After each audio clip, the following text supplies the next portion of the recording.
이원석 검찰총장은 오늘 대검찰청 참모들과 점심을 먹었습니다. 오찬에 참석한 대검 부장 8명 가운데 6명은 이번 인사로 대검을 떠나게 됐습니다. 6명 모두 부임 8개월 만입니다. 이 총장 수족이 다 잘렸다는 얘기가 나옵니다.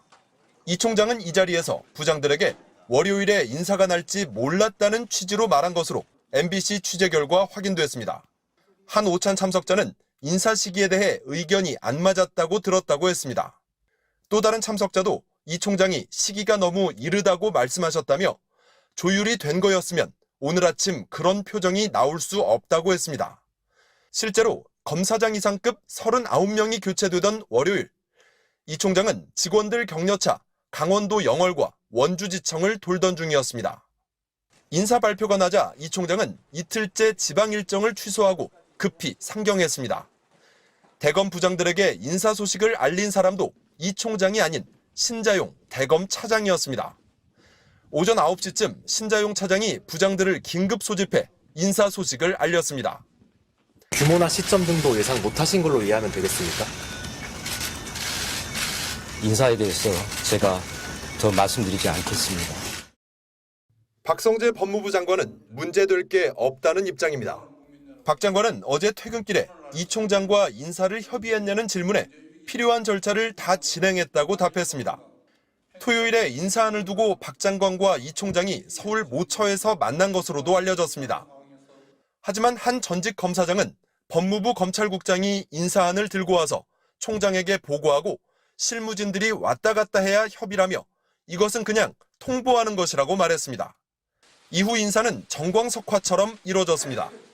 권순정 검찰국장 등 법무부 간부들이 주말에 고검장과 검사장들에게 일제히 전화를 걸어 그동안 고생했다며 사실상 나가달라는 의사를 전달한 것으로 알려졌습니다. MBC 뉴스 이준입니다. 김건희 여사 관련 수사를 지휘하던 송경호 중앙지검장은 오늘 이임식에서 국민을 섬기는 검찰을 만들어달라는 말을 남겼습니다. 부산 고검장으로 승진했습니다. 하지만 한 검찰 관계자는 승진당했다는 표현을 썼습니다. 겉으로는 승진이지만 수사 일선이 아닌 곳으로 밀려났다는 겁니다. 명품 가방 수수 의혹을 맡았던 김창진 1차장은 유배지로 불리는 법무연수원 기획부장으로, 주가 조작 의혹을 맡았던 고영곤 4차장은 수원고검 차장검사로 옮기며 비수사 보직을 맡았습니다. 공석인 수사팀 자리를 두고는 독이 든 성배라는 말까지 나오고 있습니다. 검찰 내에서는 당장 김건희 여사 관련 수사가 제동이 걸릴 거라는 관측이 많습니다. 중앙지검 2, 3차장 검사들도 한꺼번에 교체됐기 때문입니다. 차장이 한 명도 없는 건 초유의 사태로 민감한 결재는 아무것도 할 수 없어 수사가 멈출 거라고 했습니다. 신임 이창수 서울중앙지검장은 모레 취임합니다. 윤석열 대통령 검찰총장 시절 대검 대변인으로 윤 대통령의 임 역할을 했습니다. 추미애 당시 법무부 장관이 총장 징계를 밀어붙일 때 윤 대통령의 신임을 얻었습니다. 이창수 검사장에게 김 여사 관련 수사에 입장이 있느냐고 묻자 답하지 않았습니다. 목요일 출근하고 나서 답하겠다고 했습니다. 이창수 신임 서울중앙지검장은 과거 검수완박 논란이 불거졌을 때 방송에 출연해 윤석열 정권 비리도 수사할 수 있다고 밝힌 적이 있습니다. 새로 들어오는 정권도 비리가 있다면 저희 검찰이 정말 좌고우면하지 않고 수사할 네. 거라고 생각하거든요. 수사를 하지 말라고 한다고 해서 안 하는 것은 잘못된 것이다. 네. 저희가 그렇게 배웠기 때문에. 예. 신임 이창수 검사장이 취임하는 목요일은 총장 주례 보고가 있는 날입니다. 앞으로 수사팀 인선과 수사 방향에 대한 구체적인 논의가 있을지 주목됩니다. MBC 뉴스 조희원입니다. 야당이 김건희 여사 특검을 추진하는 가운데 금태섭 새로운 선택 신당 창당 준비위원장이 지난 대선 때 이른바 김건희 리스크에 대해 지적했지만 윤석열 당시 후보는 화를 내며 받아들이지 않았다고 밝혔습니다. 지난 대선에서 국민의힘 선대위 전략기획실장을 맡았던 금 위원장은 SBS 라디오 김태현의 정치쇼에 출연해 김건희 특검법과 관련한 질문에 대답하며 이같이 말했습니다. 제가 캠프에서부터 보면은 그거는 정말 금기고 아무도 제가 여러 번까지는 아니지만 몇 번 얘기를 했는데 말씀을 안 들으세요. 아, 그럼 캠프 계실 때도 여사에 대해서 어떻게 해야 된다고 진단을 그렇죠. 하셨다는 얘기예요? 예, 그렇게 얘기를 했는데 전혀 이제 화를 내면서 그냥 넘어가 버리는데 그래요? 이거는 정말 이걸 깨지 않으면 선거를 칠 수가 없을 겁니다.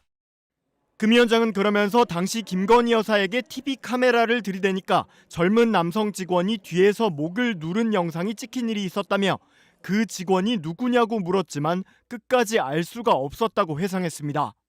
당시에도 김 여사와 관련된 업무들이 사적으로 처리되는 게 문제라고 생각했는데 비슷한 일이 최근까지 반복되고 있다는 겁니다.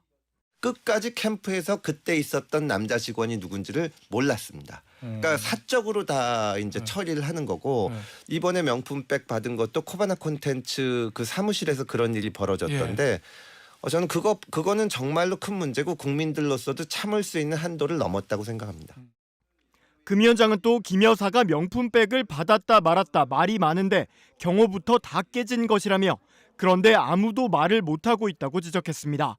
누가 영부인하고 만나는데 몰래 카메라를 들고 나가서 찍어 왔다는 거는 경호처장 입장에서 보면 정말 진짜 자존심이 상한 일일 겁니다. 그렇죠. 근데 아무도 말을 못 하고 있는 거고 그거를 이제 뭐 보수 언론에서도 그 얘기를 사설에도 쓸 정도로 얘기가 나오는 건데 금 위원장은 이어 김건희 특검법이 국회에서 통과될 경우 거부권을 행사할지는 윤 대통령이 판단할 문제지만 지금처럼 가면 커다란 약점이 될 거라고 생각한다고 말했습니다. 앞서 이준석 전 국민의힘 대표도 윤 대통령과 당 지도부가 김건희 여사 특검을 막으려 나서면 김건희 방탄 프레임에 걸려든다며 특검을 오히려 더 빨리 받아들여야 한다고 주장한 바 있습니다.